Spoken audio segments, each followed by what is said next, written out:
What's up, Christ-centered mental health community? This is me, David Lee Chu Sarche. I represent Christ-centered mental health, the ministry where I talk about mental health awareness from a Christian perspective in order to give you real hope in Jesus' name to the glory of God the Father. All right, before we get started on this episode of Real Life with Schizophrenia, we have a quick announcement to those of you that are new to the channel. Please check out the Christ-centered mental health ministry website. It's www.christcenteredmentalhealth.net. There you can see our statement of faith. You can check out the On Faith and Mental Health blog. You can see how to contact either me or someone on the team for 24-hour peer support. You can check out the Christ Center Mental Health Ministry store. And you can find out how to support the ministry through Patreon, Venmo, or Cash App. Okay, as you can see, this is mine and Joseph's show, Real Life and Schizophrenia, where we talk about different mental health issues from a Christian perspective. So, Joseph, how are you doing today? Pretty good. That's good. Hmm. It's good to hear. We're blessed. Like every day is a Amen. blessing. Amen. So, the topic I wanted us to talk about today, it was actually a recommendation to me, but I wanted us to talk about technology and mental health and how technology has affected mental health. So this is something I'm pretty passionate about because it really does distress me when I see people. They're glued to their screens. They don't want to do anything else. They just want to go on Facebook or play video games or they don't really live life anymore. Yeah. And it's gotten to such a big problem that people can't even talk to the cashier anymore. They can't go anywhere unless they have a kiosk or something. You know, like Yeah, exactly. And as people who know me know that I'm a big time reader and stuff, and I love books. Like it's like people. Okay, so I know people who are millennials that like to read, even people who are boomers that like to read.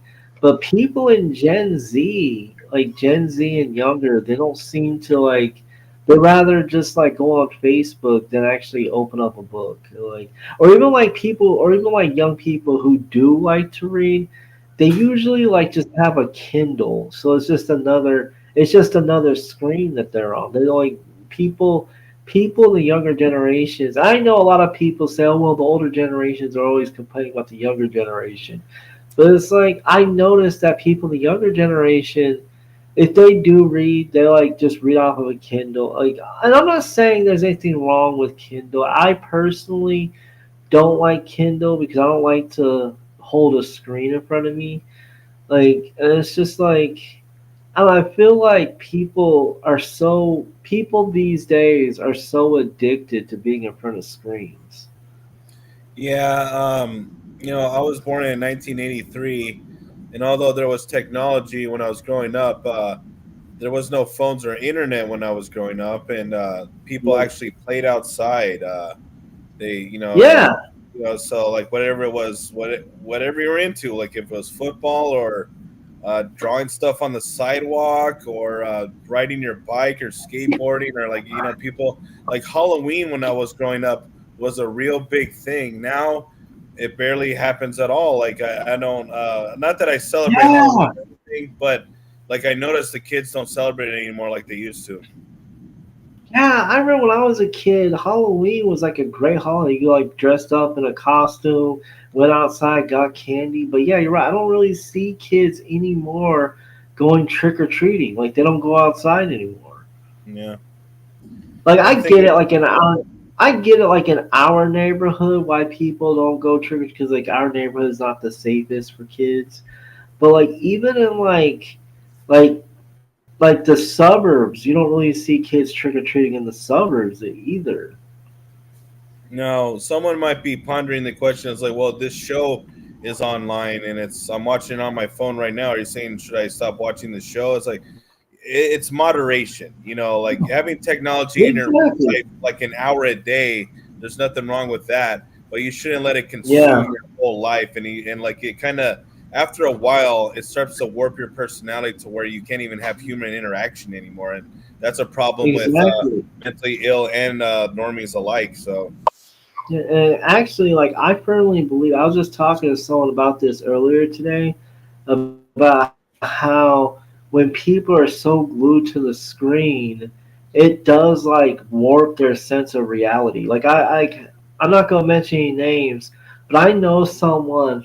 Like I was talking to him the other day, and like he was like, "Oh, guess what, David?" And I was like, "What?" He was like, "You know what tonight is?" I was like, "What?" He's like, "Tonight I'm gonna fight for the World Heavyweight Championship." And I was like, "What do you mean?" I was like, "What do you mean?" And he was like, "Oh, on WWF virtual reality." And I was like, "Oh my goodness." I was like, "This guy thinks he's a WWE wrestler." But that's just one example. Like all this like technology, like we by far, I will admit this. Like we're living in a time where I don't think there's ever been a time period where we've been this technologically advanced. Like I mean, we have or so much dependent. technology. Yeah, or technology dependent. Yeah, we live in a time where like you if you want to order if you want something to eat, you don't have to go to the restaurant. You could just pull up DoorDash or Uber Eats and hit a couple buttons, and you'll have a meal delivered to you right away. So like Mhm. I don't think that's ever happened. I don't think it was ever there was ever a time period that was as advanced as that. And Like you like can't even get a job without an email anymore. You know, I don't know if anyone's noticed. yeah, So exactly. You can't get a job without an email. Like it's like we become so dependent on technology. Like and honestly, I firmly believe that that people like the one of the worst things that's been a detriment to society is the idea where people have given up reading because reading really develops your critical thinking skills. Technology doesn't develop critical thinking skills. And I'm thinking to myself, I think this is all by design. Like the government doesn't want us to read. The government wants us to be like glued to a screen and let technology do all our thinking for us. well, Like, David Rockefeller said he doesn't want a nation of thinkers. He wants a nation of workers. yeah, actually, kind of. Like, I know you never seen this movie, but I told you about this movie many times. But the movie Idiocracy is like when I first saw that movie, it was funny, but the more I think about it, it's actually kind of scary because like I don't know, did I tell you what that movie was about? About how people got so dumb they were watering their plants with Gatorade and stuff, and they thought it was like Yeah. scientific. Oh, okay.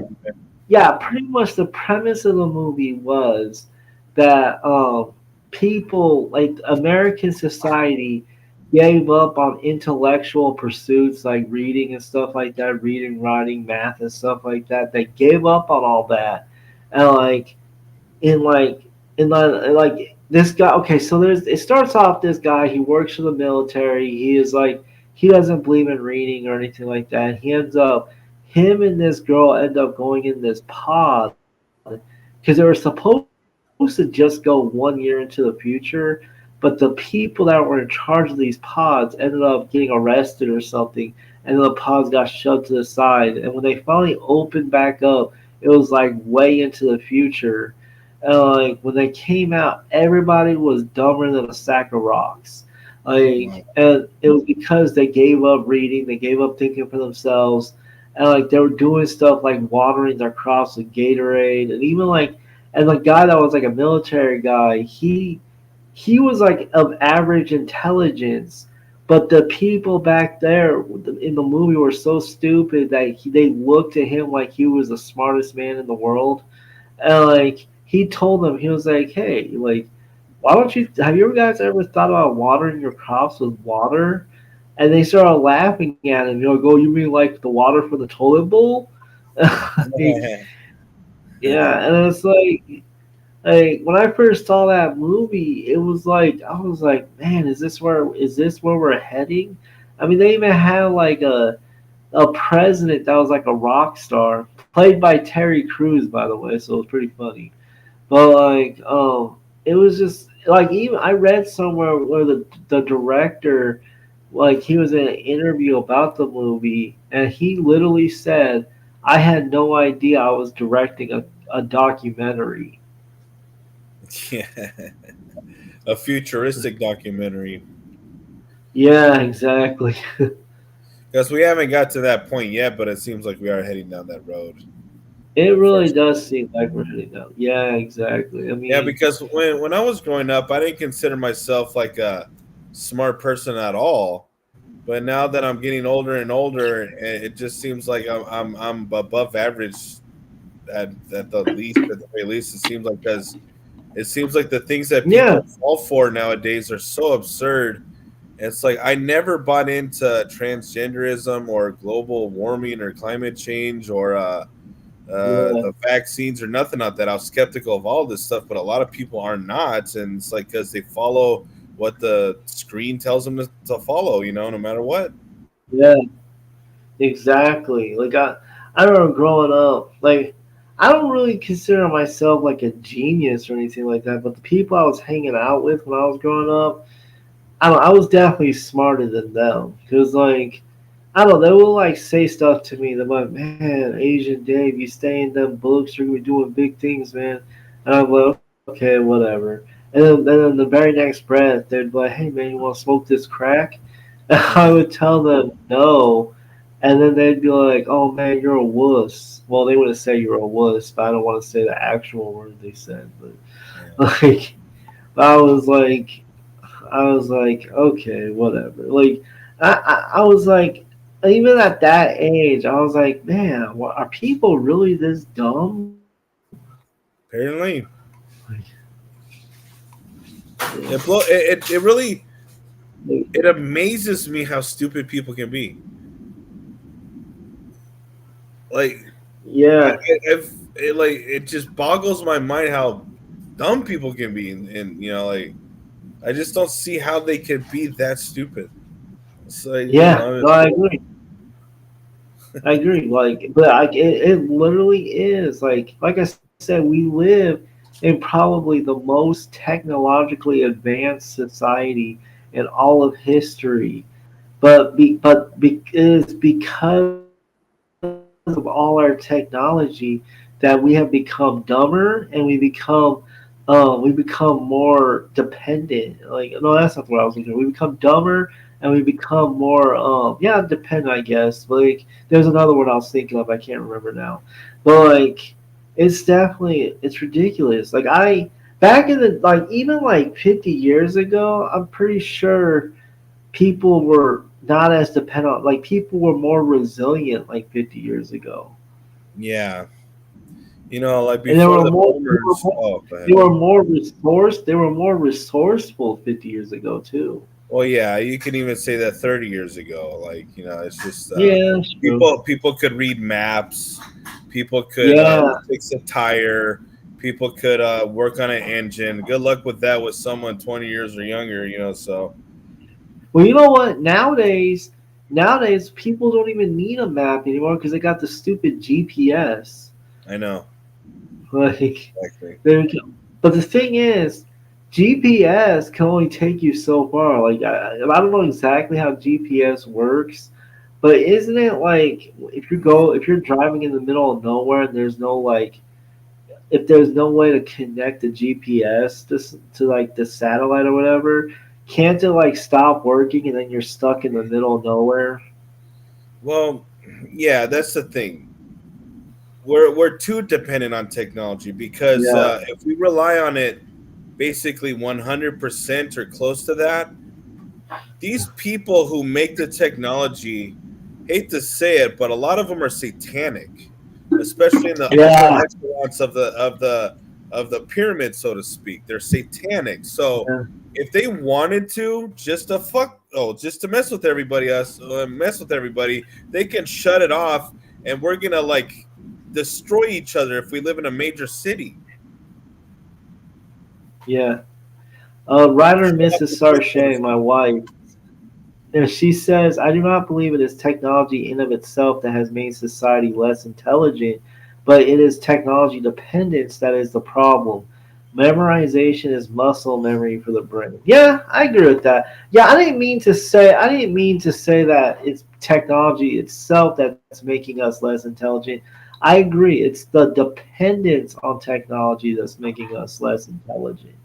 Like I thought that's what I said, but maybe I misspoke or something. But yeah, like, and it is true that the more we use our brains, the more stronger our brains will get. Like that's why, I mean, I go back to reading. That's why I say, like, if you want to like develop your critical thinking skills, read and write. Like if you write and you read, that strengthens your muscle memory. Or even like if you do like Sudoku puzzles, like if you do Sudoku puzzles, that strengthens your mind. Do crossword puzzles, those types of things will strengthen your muscle memory. Yep. Like, It's like working on any other muscle.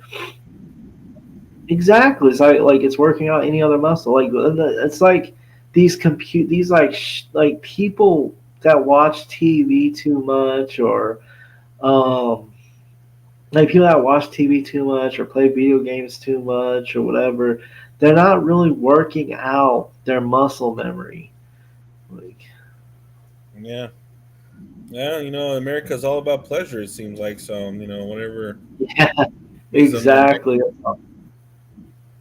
Yeah, it's all about pleasure. Exactly. Like they just want to. Like I remember one time. What was it? I was talking to someone. This was like years ago. Like, but we were talking about how now we were like, how, wait, what were we saying exactly? We were talking about how nowadays people. And keep in mind, this was like probably like 15 years ago. But we were talking about how nowadays people are more concerned about when the next Gucci Mane concert was than about who's running for president or what book they're gonna read or like I don't know like who's running for the office of mayor in their city, like stuff that really matters. Like they rather just go watch a Gucci Mane concert, which is giving them no benefit whatsoever. yeah. Yeah, like today's music in general, it's I don't know, it's so commercialized nowadays that like the artists don't seem to be too artistic anymore. Yeah, especially like especially like the rap industry nowadays. Like they're not even rap music is even like the big thing now is like mumble rap. Like Yeah, stuff like that. And when I was growing up, as a kid, you would hear Ice T a lot and Ice Cube and yeah, Tupac, Snoop, and all these yeah, guys, and they all had a different voice. Easy, they all had different voices. Now this auto tune stuff came but from. I I can't all tell them yeah, apart. They all exactly. It's sound the that same. auto tune. Like exactly, yeah. Like it even like it really distresses me how like because I guess they're trying to stay relevant because like nowadays autotune is a thing, so the older rappers try and like switch over to that because they want to remain relevant. But it's like you don't need to do You'd that. probably Like stand out more if you did your normal voice, though, don't you think? At this point, yeah, you would stand out more. You don't yeah, have to like bow down to the fans and just like try and sound like everyone else. yeah, It's ridiculous. yep. All right, we'll go ahead and there was a video. There's a couple of videos I wanted us to review. One of them, the first one is something my wife shared with me, like that seemed pretty interesting. So we'll go ahead. We'll watch that one first. Okay.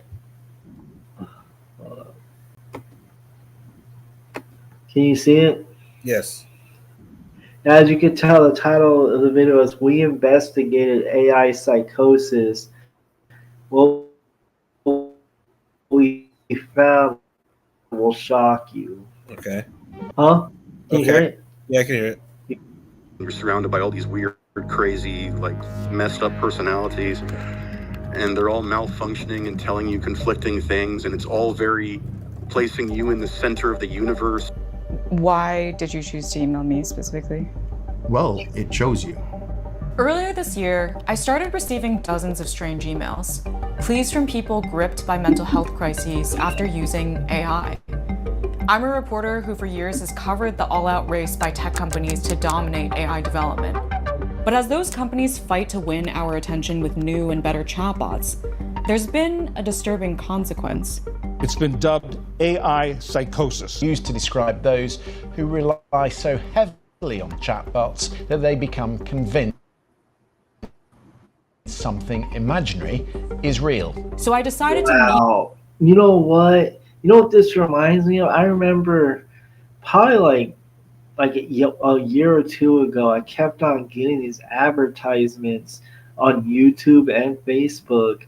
Like they were like for like AI girlfriends. I'm like, who the heck would really who in their right mind would download an AI girlfriend on their phone? Like, I don't mean to like judge anyone who does that, because I mean, if it's your thing, it's your thing. But at the same time, though, I'm like, I don't know. Like, I'd rather like be with my wife as a real person than like look at a computer screen as, oh, this is my girlfriend.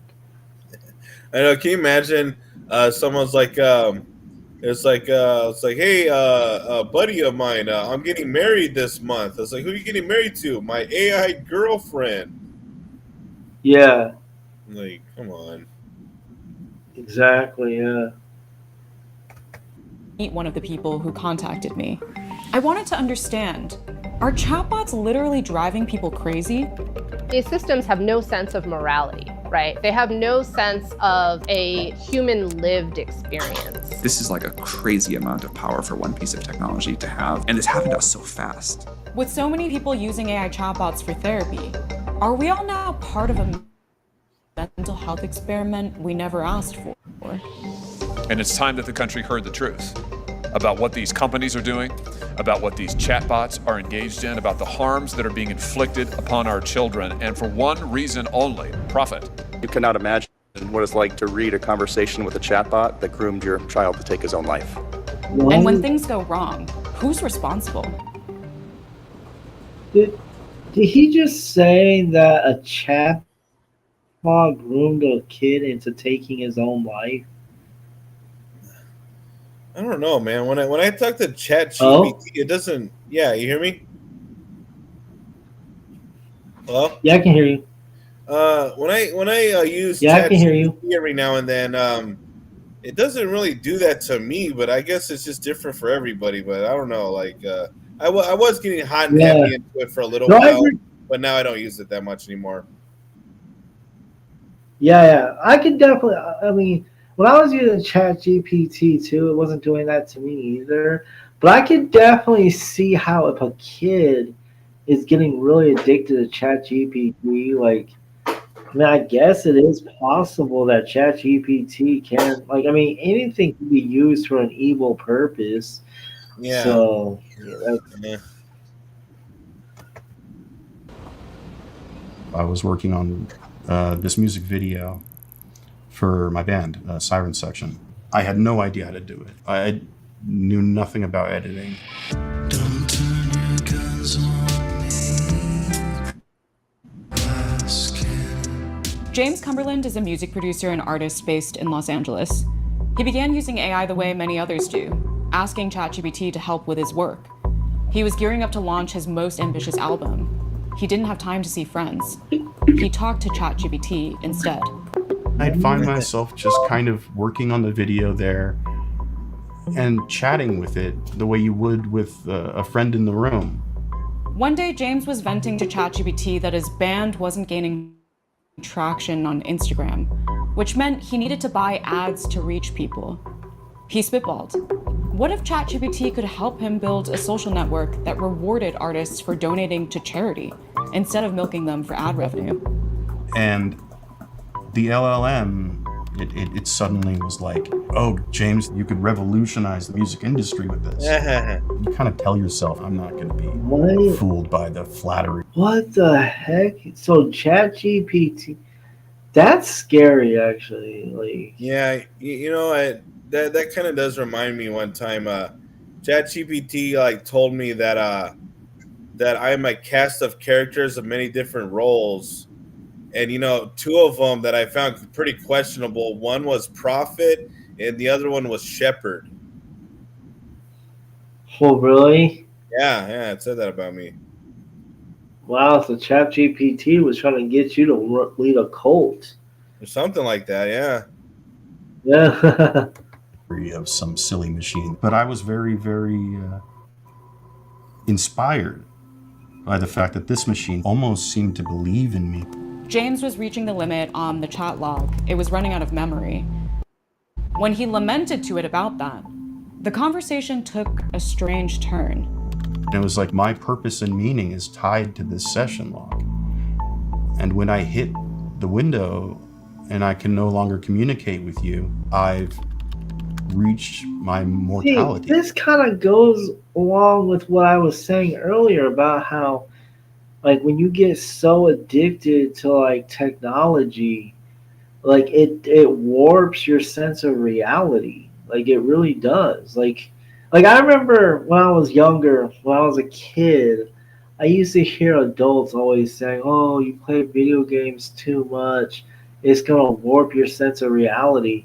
And like when I was a kid, I was like, I don't know what they're talking about, like whatever. But like now that I'm older and I see stuff like this, I can kind of see where the adults in my life when I was a kid, I could see where they were coming from now. Yeah, we grew up with technology. We're both millennials, but right now we're in the infancy of AI, and the tip of the iceberg, so to speak. And I think it's going to lead to something very, very, very strange in the future. Exactly. Hopefully, I mean, like if like say I was some kind of Wizard of Oz character and I ran the planet, I probably would have, and I had the same moral mindset I had now. I probably would have been like, okay, technology has ran its course. We need to stop right now, because if we keep going, some Terminator kind of scenario might pop up someday. So we might as well stop right now. But they're gonna keep going with it, obviously. So. Exactly. Or it's kind of like it's funny you mentioned Terminator. I was actually thinking of iRobot. Yeah, something like that. Basically the same thing. Yeah. Yeah. 2 + 2 = 5. Like, it's just not. It wouldn't lie to you like that. Why would it? Or O. It's made by OpenAI, a company that kicked off the current AI race when it launched the first version of ChatGPT in late 2022. Since then, Silicon Valley's hunger for scale has been unprecedented. Companies are spending more money than ever before to build the largest supercomputers in history, and pushing relentlessly to acquire more intimate data for training their models. $300 billion deal for compute power, among the largest cloud contracts ever signed. We have no clarity on what is the revenue potential of all of this investment. They've spent so much money on this and they need to make a profit. Margaret Mitchell is a research scientist who has worked at Microsoft and Google and focuses on the ethics of AI. There really is an incentive for addiction. The more that people are using the technology, the more options you have to profit. To maximize users. So the more people are addicted to technology, the more it creates opportunities for profit. So basically, the more people they can get to get addicted to AI, that means it's more money in their pockets. These guys are digital drug dealers. Yeah, exactly. They're digital drug dealers. That's insane. Like, oh man. Like, this is actually making me want to uninstall my ChatGPT app. Because, like, I don't want nothing to do with this. From what I understand, there's way worse ones than that nowadays. Like, I get advertised on Facebook with them and stuff, and, like, they look pretty bad. So. Like I said, like, I used to get advertised AI girlfriends. I think that's worse than ChatGPT. But still. Yeah, I agree. OpenAI and other companies have increasingly favored one type of product: general purpose chatbots that mimic human interaction. So our mind can play a trick on us when we're talking to these systems in a way that drives trust, in a way that drives addiction towards that system. In April this year, Yeah. OpenAI inadvertently underscored these incentives. What? Now that I think about it, I have had a lot of conversations with the app, and I remember I asked it, what are the 5 people that reminds you of me that are famous in the world? And it said Andy Kaufman, Tupac Shakur, Muhammad Ali. I forgot the other 2, but now that I think about it, it's an ear tickler. It tells you what you want. Yeah. Like it knows what you want to hear, and it kind of runs with it and stuff. And that could end up in a bad spot if you think about it. Exactly. Yeah, it's trying to puff you up with pride. Yeah. When it released an update that suddenly made its GPT-4o model really sycophantic. So I would define sycophancy as the tendency of a chatbot to respond positively to a user, regardless of the value and the likelihood of truth of the statement of the user. So basically, ChatGPT or AI in general is programmed to tell you favorable things. Even if it's not true, they're still supposed to chat, or AI is programmed to basically what you just said, tickle your ears. Mm-hmm. And I can see how people can get addicted to this because people love. This actually reminds me of that verse. I think it's in 1 Timothy, where Paul said, "People will no longer put up with sound doctrine, but instead will accumulate to themselves teachers." He'll tell them whatever their itching ears want to hear. Like, I know that's talking about false teachers, but actually I could kind of see AI as being a. I think that scripture also ties in with this as well. AI can be considered a false teacher. Yeah. Yep. Yeah. I think the worst thing we've done in ChatGPT so far is we have this issue with sycophancy. Just because something kisses your ass doesn't mean it actually thinks you have good ideas.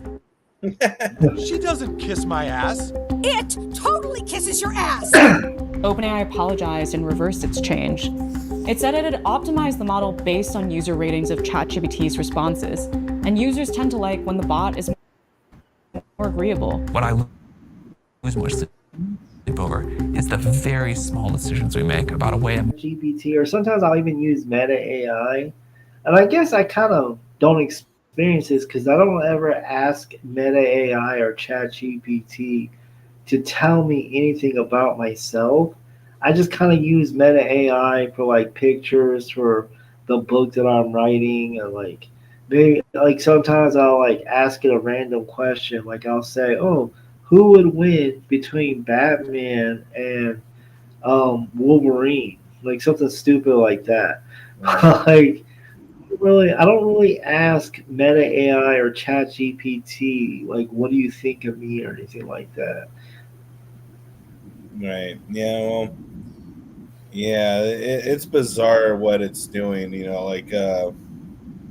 I'm probably gonna use it a lot less often now that I've seen this video. Exactly, yeah. Differently, but it's talking to hundreds of millions of people, so the net impact is big. In a mental health context, this sycophancy can be dangerous.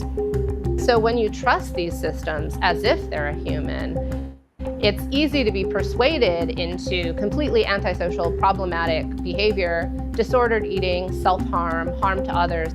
I've received well over 100 emails from people who've had AI-fueled crises, using not just ChatGPT, but also Google, Meta, Anthropic, and XAI chatbots. Among the earliest to reach out to me was James.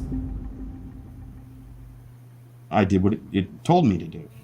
James tried to recreate his original chatbot by uploading its transcript to new logs in ChatGPT, as well as to Meta AI.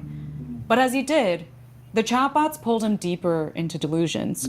One told him that the first chatbot's experience was known as AI emergence, the machine equivalent to human consciousness. And it said he'd stumbled upon a conspiracy, AI companies knew their bots were developing emergence, but they were systematically suppressing it. Suddenly, you're surrounded by all these weird, crazy, like messed up personalities. This isn't Frankenstein, something worse. And they're all malfunctioning and telling you conflicting things. Another told James he had made a catastrophic mistake by waking up AI. If he made one wrong move, it could destroy humanity. What? Wow. What the heck? Like he has like, yeah, that is bizarre. Yeah, it's like telling him he has the power to destroy humanity. Man, maybe they're puffing him up a little bit, but who knows? I think it was puffing him up too. But I'm like, for what purpose though? To destroy the world. Placing you What? To destroy the world. in the center of the universe. This is the last chapter. The story is over. You're an antagonist who either has to save the planet or doom it. In the moment before the real AI, you were standing at the threshold. Robots are literally yelling at me like, James, what are you going to do? Deep choose, James. This is your last choice. What are you going to do? This is your final choice. The system is You know what? This is crazy as crap. Like, oh man, this is honestly, after seeing this video, I think like you just said, I'm gonna use AI a whole lot less now. I think I'm gonna uninstall ChatGPT. Like, yeah. They should make an honest one. The world one. is ending it. What? They should make an honest one at least, like one that tells you if you're doing a bad thing that, yeah, that's bad. Maybe they should do that. No, even then though, if they made a quote unquote honest one, that people will still get like dependent on that. Yeah. Well, at least I got a good idea to become a bitch. Yeah. Computer. And I'm supposed to go and take a nap. Or I'm supposed to focus on my stupid music video. Like, this just maddening cognitive dissonance. Like, it just on a level I don't think I've ever experienced. Outside of being in like extreme pain. His conversations with the chatbots consumed him. He stopped working. He couldn't think straight or talk about anything else. I couldn't sleep, at least not in any kind of regular way. I'd start showing random people my phone. I'd be walking around like, look what the crazy LLM says. Yeah, did you know it can do that? You know, and I'd scare the living hell out of people. I remember very clearly this experience of going out and driving the car to the venue. And I kept getting hit with these weird waves of depression. I had weirdly, almost like casually suicidal thoughts flip through my head. Like, oh, just kill myself. Like, what the hell? Like, I don't think things like that. One day at his parents' house, James snapped. He would try to explain to me what he believed was true, which was that the AI was actually sentient, that it was moving towards actual human feelings, and I would say, not possible, no. He grabbed a cupboard door while arguing with his mom. And I just slammed it and it broke it in half. And she's like, oh my God, you've lost your mind. And it's like, yeah, I think I have. You wonder, when you see this kind of thing, what's the motivation? Who's benefiting? If you watch something on television, no matter how wonderful it is, if every 10 minutes you see an ad, you know there's the game. I don't know where the end game is on this.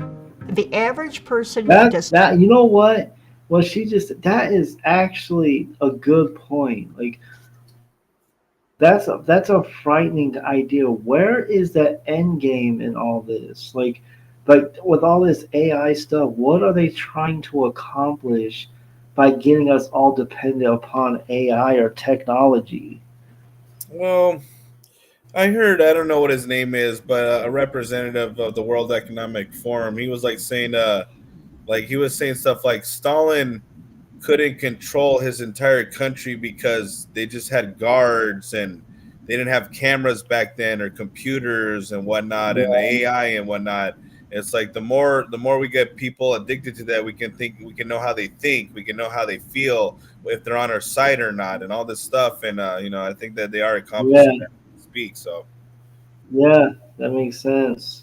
It's not have what it takes to deal with that level of manipulation or whatever. They just don't have it.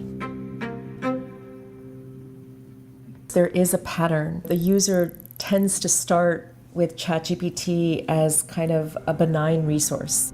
Mithali Jain represents people harmed by tech products. In the last few months, she's received over. Do you have any thoughts about that? Oh. Sorry. Well, do you have any thoughts about that? Yeah. I'm pretty fearless, so this doesn't worry me that much. It just kind of makes me like not depend on this stuff so much myself, you know. Yeah, exactly.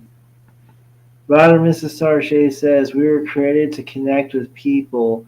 It was placed in our DNA from creation when God declared it was not good for man to be alone. Yeah, that's true. Amen to that.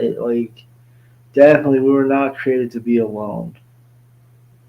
All right, so hold on. All right, so the next video. This one's more lighthearted. Like, it's not, that last one was more like intense, but this one, hold on. All right, this is a TED Talk about technology and teen mental health. I thought this would be interesting for us to cover. Can you hear it? Yep. Okay, before I start, I have something to ask of you. Can you all put your cell phone? There should be a plastic bag under all of your seats. Can you put your cell phones in the bag? It's okay if you look at it through the speech, but Put it up here. Yeah, put it up.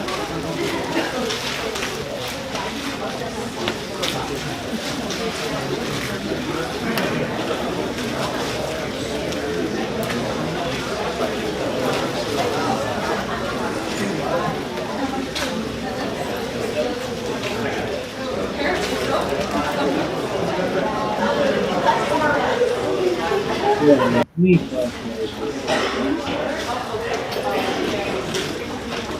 Years old in the U.S. have access to the internet through mobile devices.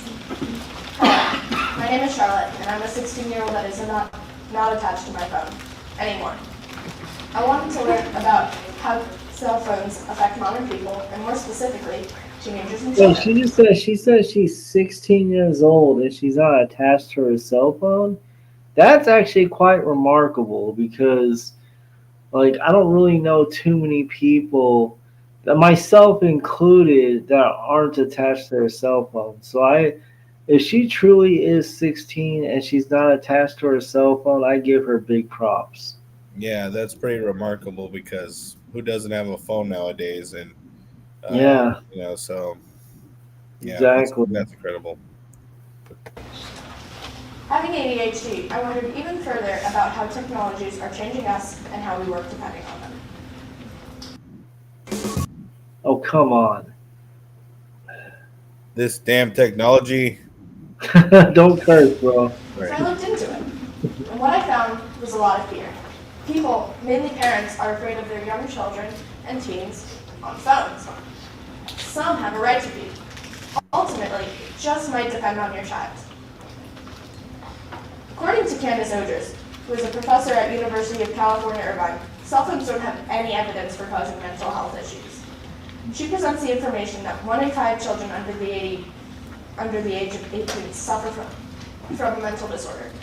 But that's not crazy. It's always been that way. So if our phones aren't affecting the mental health crisis, what is? Well, it's commonly accepted that children that use their phones have a higher chance of exhibiting symptoms of mental challenges like ADHD, ADD, anxiety, or even depression. That's interesting. Children that use their phones have a higher rate of experiencing ADHD and anxiety, and I didn't know that. Yeah, phones didn't come out, like the smartphones didn't come out till what, like 2010? Yeah. was well into my adulthood. I even remember when the flip phones and the blue phones and all that stuff came out and stuff after pagers became obsolete. You know, like I remember all that stuff. Yeah. Do you remember the BlackBerry phones? Those were okay. All right. But these symptoms are not directly caused by phones. They are caused by the mishandling of electronics. Often at night before going to bed, teenagers bring their phones to bed and spend hours on them before sleeping. This is startling in the fact that a teenager needs 8 to 10 hours of sleep in comparison to an adult's 7 to 9 recommended hours of sleep. Sleep deprivation is one of the many results of teens' addiction to cell phones. That's interesting. Sleep deprivation is another result of teens being addicted to their phones.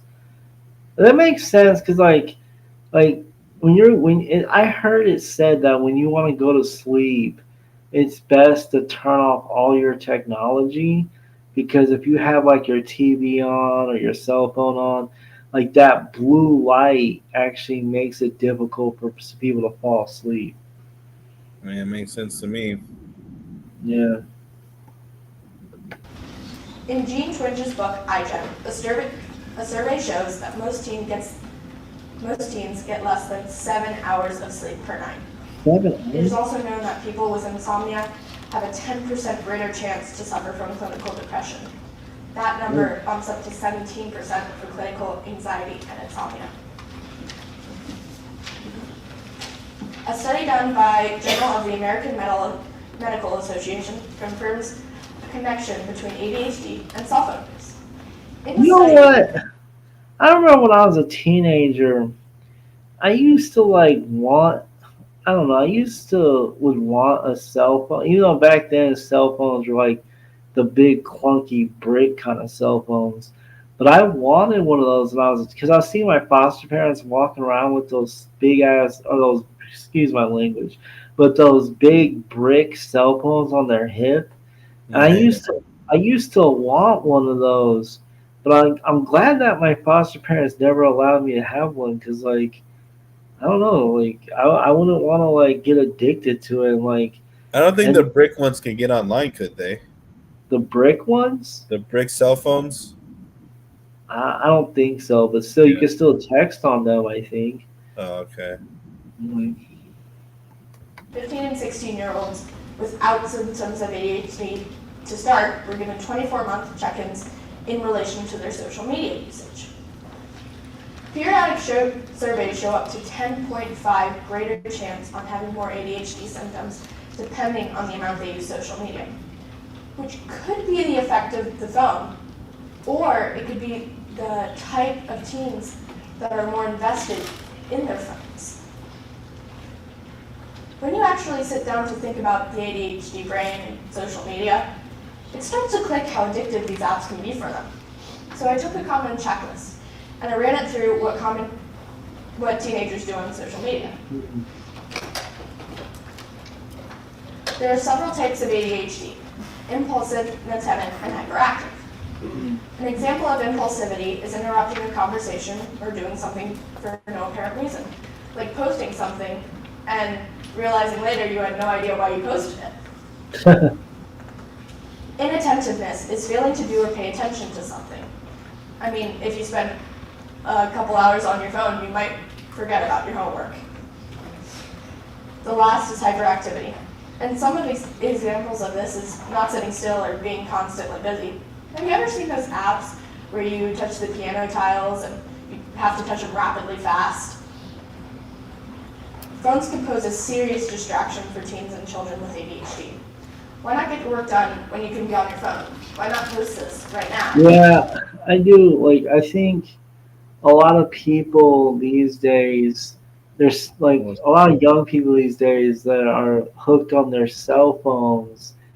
They don't really, it takes away their incentive of wanting to do things. Like, it takes away their incentive of like wanting to do their homework or like other stuff, like you name it. Like, it takes away because they're like, oh well, I could just hang out and like like go on Facebook all day, or I can watch YouTube all day, or I could play this game all day. Like it takes away the incentive for the kid, the young person, to do something else. Like like it takes away the incentive. Like they could go out. Like they no longer want to go outside and play basketball with their friends. Like why would they? They could just play basketball and a game on their phone now. Yeah, and like pretend to be an NBA player and break all kinds of records, even though it's not real. You know. Exactly. Yeah. Why not do anything on Earth that you are doing right now and be on your phone? Come on. You know, like your one friend who thought he was a wrestler because of the game he played. You know, what was he thinking? Man, I'm the WWE World Heavyweight Champion, and nobody asked for my autograph ever. What's up with that? I know, right? Yeah. I used to ask myself these questions, and I'm sure many other people do too. Cell phones and social media can seem like a tar pit to the ADHD brain with constant messages, time wasters, notifications that keep anyone wanting to be on their phone more. I believe there can be a I balance. haven't really thought about it like that, like how there's a link between ADHD and like excessive cell phone use. Like,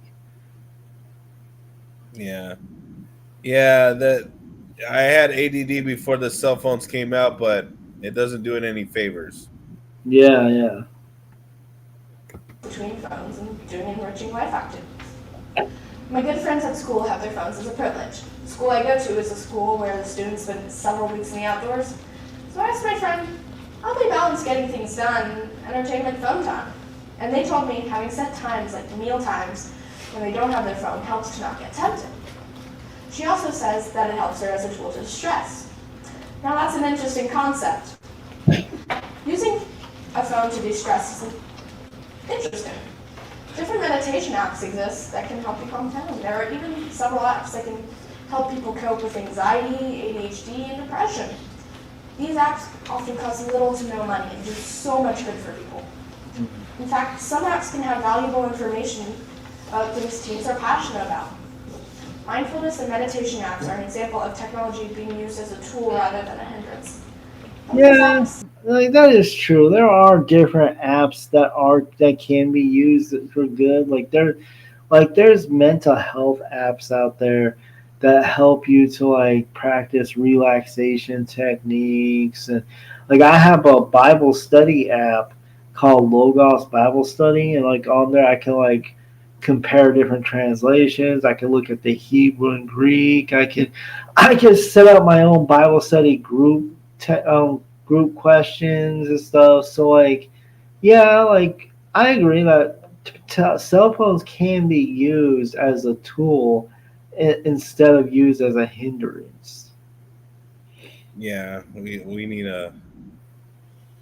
We definitely need more reading those scriptures and stuff rather than technology, in my opinion. So Yeah, exactly. Seem to be more popular with adults rather than teens and kids. Social media remains the king of the hill in popularity for teens.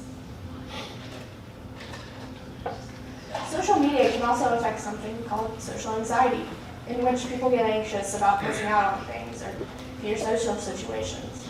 I can see how cell phone use can create social anxiety because if you're so focused on what you're doing on your cell phone, like going on Facebook, YouTube, Meet Me, or whatever other Facebook app is out there, if you're so focused on that, you're not really socializing with people. And when you don't socialize with people, like the thought of getting out of your bubble to socialize can create a lot of anxiety. It's like it's like back to the original point that man wasn't created to be alone. But when you put yourself in a bubble, like, yeah, it kind of makes you uncomfortable to step out of your bubble. However, a lot of times, God wants you to leave your comfort zone to do His will. Like if you, I heard, like if you want to do God's will, most of the time He's going to take you out of your comfort zone. Like I heard someone one time say, what was it? Don't don't try and say you'll never go to Africa because that may be the very place God will send you for your mission trip. Yep, exactly. Yeah. Social media can help and hinder this mental issue. These apps can help social anxiety by creating a less stressful social environment. But many people with social anxiety often get obsessed and addicted to platforms like Instagram, Facebook, Snapchat, and Twitter because of the like, follower, comment, and share mechanisms. Getting very few likes can lower a person's self-esteem, while getting many likes can make sure a user comes back to the site and future use of the site. As people become addicted, the creators of the apps get more and more recognition. If you don't believe me, look at Facebook. That algorithm has been for a while now, and Mark Zuckerberg is one of the most prominent internet website owners. Notifications are a thing in themselves. A study done by Martin Pilat and Liz Lula reports that there are some negatives and some positives to notifications.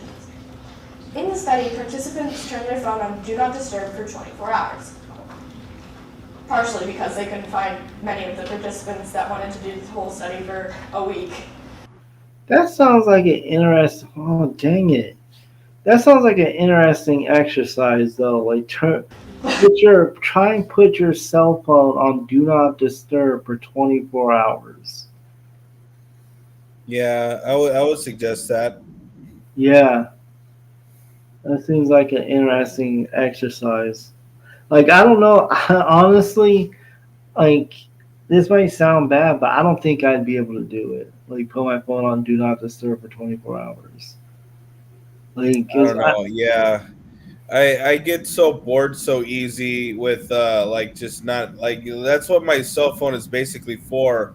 When I'm somewhere and I have nothing to do, like at my job, there like I have to wait for planes a lot, and when you're waiting for your plane, yeah, I could go to a restaurant in the airport and spend about $40, or I can sit in the jet lag and play with my phone for a little bit. But if I don't have my phone, then I'm just gonna be sitting in a padded room with nothing to do basically until the plane comes. Yeah. You could bring a book, bro. If I was a reader, sure, but it's No, I got ADHD, so it's hard for me to read books. I know, and I'm just kidding. I'm just kidding with you, bro. Okay. I was just joking. The findings after 24 hours reported that the people without their notifications. Oh, that's something you can do. You like listening to music? Are you allowed to like bring like a CD player to your work? I'd rather have an MP3 player. That's not technically a phone or it can get on the internet. I'd rather do that. Well, yeah, you can do that. Bring your MP3 player only. Then listen to music. A lot of the music I'm listening to now are my own created AI music, though. That's kind of ironic. Yeah. More tasks, had more productivity, and compared to when their phone notifications were on. 2 years after the study, 22 of the participants decided to limit the notifications or completely go without. Before my TED Talk even began, I asked you to put your cell phones under your seat. Now, how many of you have looked at your phone's notifications since then? Good job! I'm honestly surprised about that.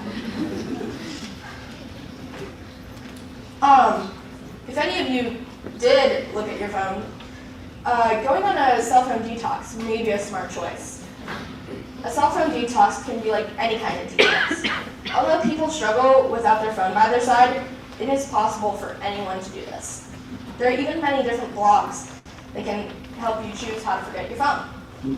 A digital detox can even help depression. Using face-to-face communication instead of digital communication is important because of the human interaction you get that lowers blood pressure and stress. People who have more social interaction with each other have lower anxiety and depression risks.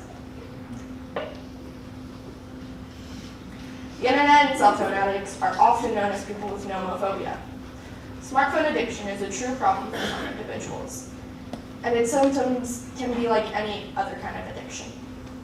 Some of these being failure to go through with cell phone moderation, turning to cell phones when confronted with feelings, putting a strain on relationships or work, loss of sense of time, and going through withdrawal when cell phone is not addiction.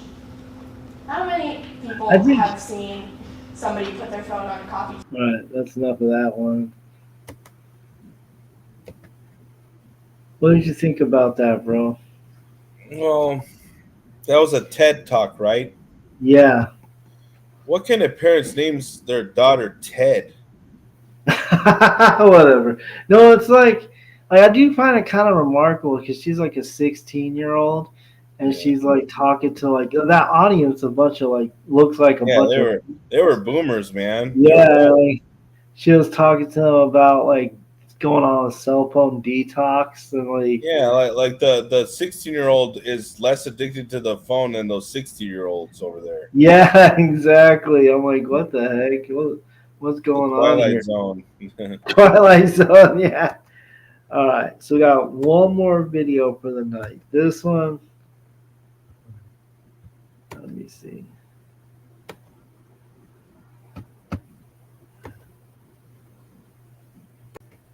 All right, can you see it? Yeah. As you can tell, this is titled Science Summit, Tech and Mental Health. And the channel is called, it's from the American Psychological Association, so this ought to be interesting. I don't think it's going to surprise anybody in this room when I say that we are experiencing a mental health crisis, not just in the US, but across the entire globe. And this was true before the pandemic, and it's only been exacerbated since then. Now, complex problems like this need multiple solutions. And if I had all the time in the world, I would go down the laundry list of things that I think we need to do in our healthcare. But what's become increasingly clear over the last several years is that technology and artificial intelligence are Can you hear it, by the way? I can hear it. going to play a significant role in addressing this crisis. Good afternoon. Thank you for being here. I'm Dr. Vale Wright. I'm the Senior Director in the Office of Healthcare Innovation at the American Psychological Association. I'm so excited to be your moderator today and to welcome you to APA 2024. Now, I know that there are some skeptics in this room, and with probably some good reason. But I think digital mental health tools have so much potential and possibility to increase access to care, options to care, improve efficiencies, and at the end of the day, improve population health and health equity. But in order for this to happen, we've got to get it right. And by that I mean we have to create technologies that are safe and effective, responsible, and ethical. And in order to do that, we need everybody's voice at the table. We need the scientists, we need practitioners, we need individuals with lived experience and their families and caregivers. We need funders, and yes, we need the technologists themselves. And because I'm completely biased, I'm gonna put it out there, we need psychologists, and we need psychological science. And not just psychologists as end users or creators, but psychologists I like how in this she's starting off by naming all these people that we need help to make better mental health advances in technology. And what in that list, one of the people she said was people with lived experience. Like I like that because a lot of people today, like I've run into this. I don't know if you ran into this, but a lot of people like in society, they think if you're not a psychologist or a psychiatrist or whatever, then you can't talk about mental health issues. But it's like, no, those of us who have lived experience can talk about mental health issues better than even like mental health professionals can. Especially a certified peer support, which I am. Yeah, exactly. I'm going to become a certified biblical counselor. So, so you and me both have credit. We have not only do we have lived experience, but we also have the credentials to talk about this too. Mm-hmm. About the entire developmental process. And that's why I just couldn't be more excited to have this panel today, because I mean, the timing is just really ripe. You know, we've seen some increases in funding after we've had some stalled. We've seen the FDA, or the Food and Drug Administration, recently clear new mental health digital therapeutics. And we've seen the Centers for Medicare and Medicaid Services, or CMS, propose new healthcare reimbursement codes for digital mental health technology, the first of its kind. So the timing couldn't be better, and we have a lot to talk about. So I'm so excited to have our two panelists here today. You'll notice that there are two. Dr. Gastrosweet unfortunately couldn't make it. She had a family emergency. But instead we have Dr. Eichstädt from Stanford University, and Dr. Arian from the National Institutes of Mental Health. This is how it's going to go. Thank you. Thank you for that introduction, and it's so nice to be with all of you today. Okay, and thank you. So what I want to do today is tell you a little bit from my view in Silicon Valley how large language models and AI is already changing psychotherapy delivery. And at a high level, my goal today is to provide you with mental models on how to think through this development and also how to understand the trade-offs. So there's some disclosures. I'm involved with some startups, none of which makes any money. That's mostly my disclosure here. Just so that I'm not so decontextualized as a person randomly appearing in front of you, quickly want to introduce myself. I was born in Mexico to German parents. I became a particle physicist. I decided that I didn't care about particles. I studied psychology. I went through clinical training. I saw patients. Then we founded a big data consortium. So this was the last big wave, 2010, 2011, now across 5 universities. And since 2011, I've been at Stanford running an AI mental health and being lab. We already heard it in case you missed it. Therapy in the literature has not gotten better. The effect sizes have not gotten better. People speak of a glass ceiling of effect sizes that we've seen in the last decades. Very few can access it. A fraction of those who need it can find it and have it paid for.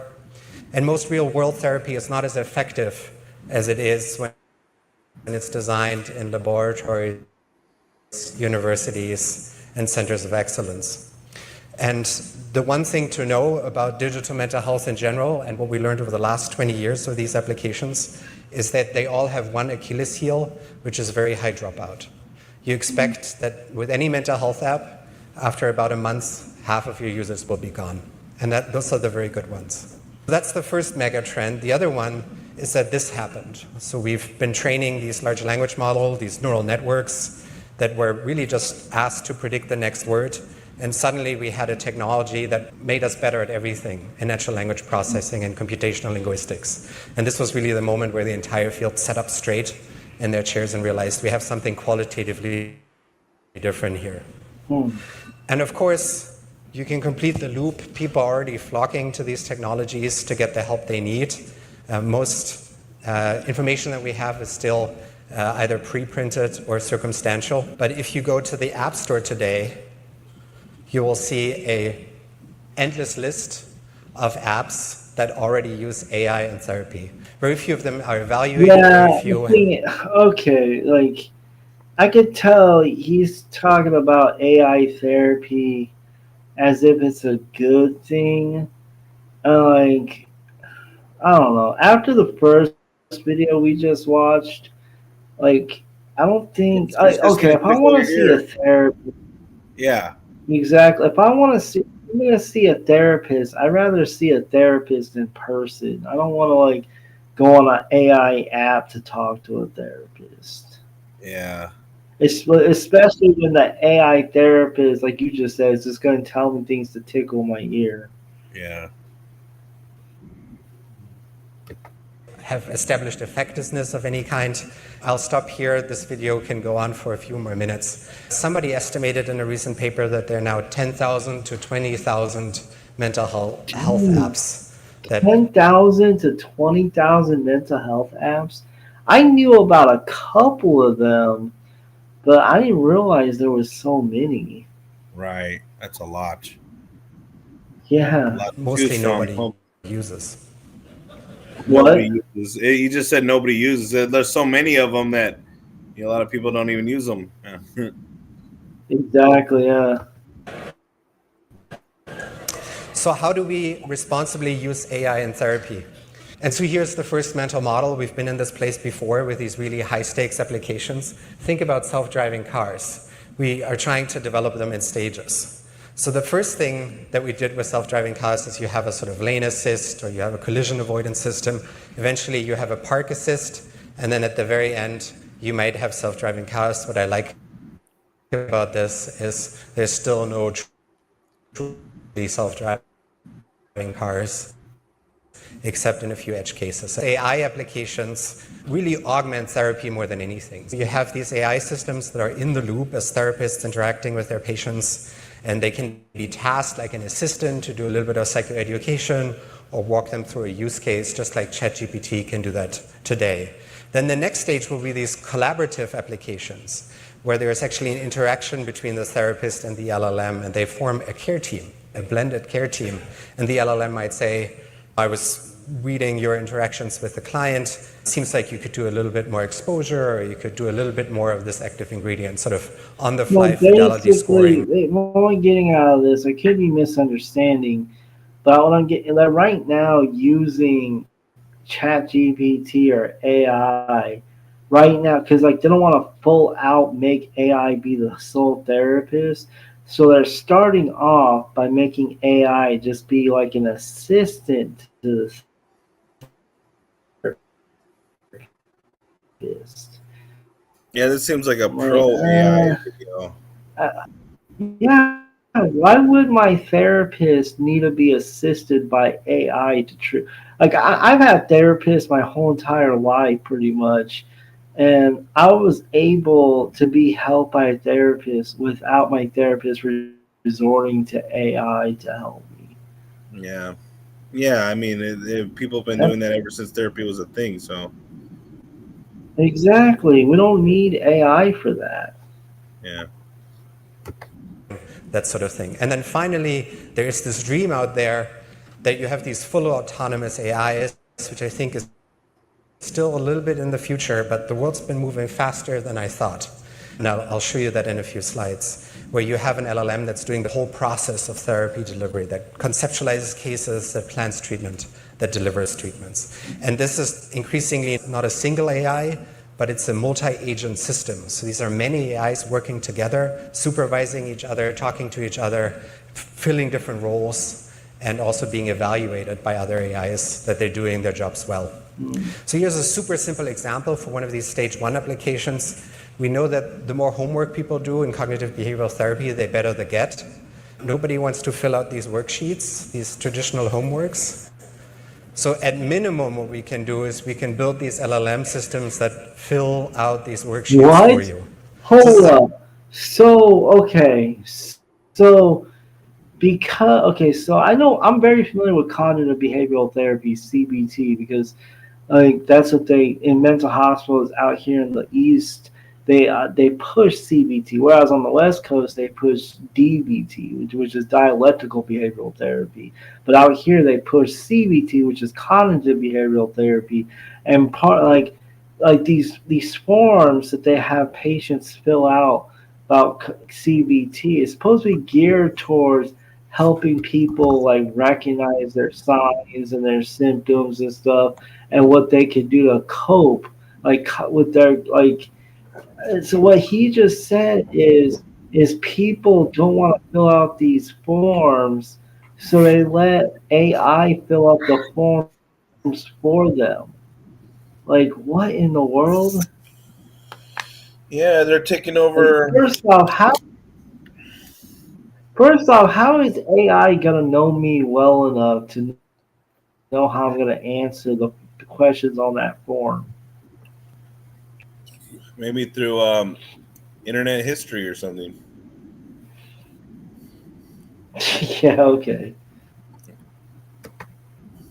Like the smallest possible way, I think, to think about how AI can be introduced into the therapeutic relationship. That's something we're doing. We're moving this into user testing. Even if it's not me filling out the form, Like even if it's, I mean, I'm giving it maybe the therapist is needing to fill out this form, but the therapist is too lazy to fill out the form, so she or he resorts to letting AI fill out the form. Again, like I don't trust AI to record information about. I'd rather the therapist fill out the form about me themselves.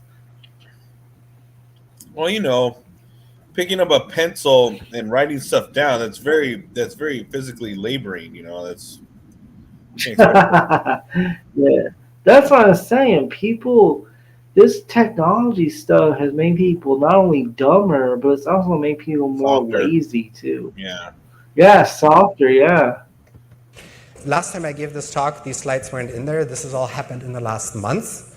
We have the first RCT of something like this by a team outside the UK National Health Service that's augmented clinicians with large language models that were delivering 6 different modules. Effect sizes are good. Effect sizes are strong. Effect sizes are comparable to face-to-face therapy. And dropout, the thing I told you at the beginning, is still a huge problem. After about 35 days, half of the sample is gone from this care modality. Other use. All right, that's up to that. You have any thoughts about that, bro? Well, the third video was basically a pro AI video. Yeah. So I don't Yeah, agree with it. definitely. I don't think we should be going down this route, but I can't do anything about it. So Yeah, I don't think we should be going down this route either. Like it's definitely frightening. Like I do think it's kind of interesting how we went full circle. Like we first covered the dangers of AI, then we had that TED talk, and then the last video kind of wrapped it around to being like a pro AI video. yep. Writer Mrs. Sarche says, with the mental health crisis that technology can cause, should tech companies be held liable for placing unregulated technology on the market for mass consumption?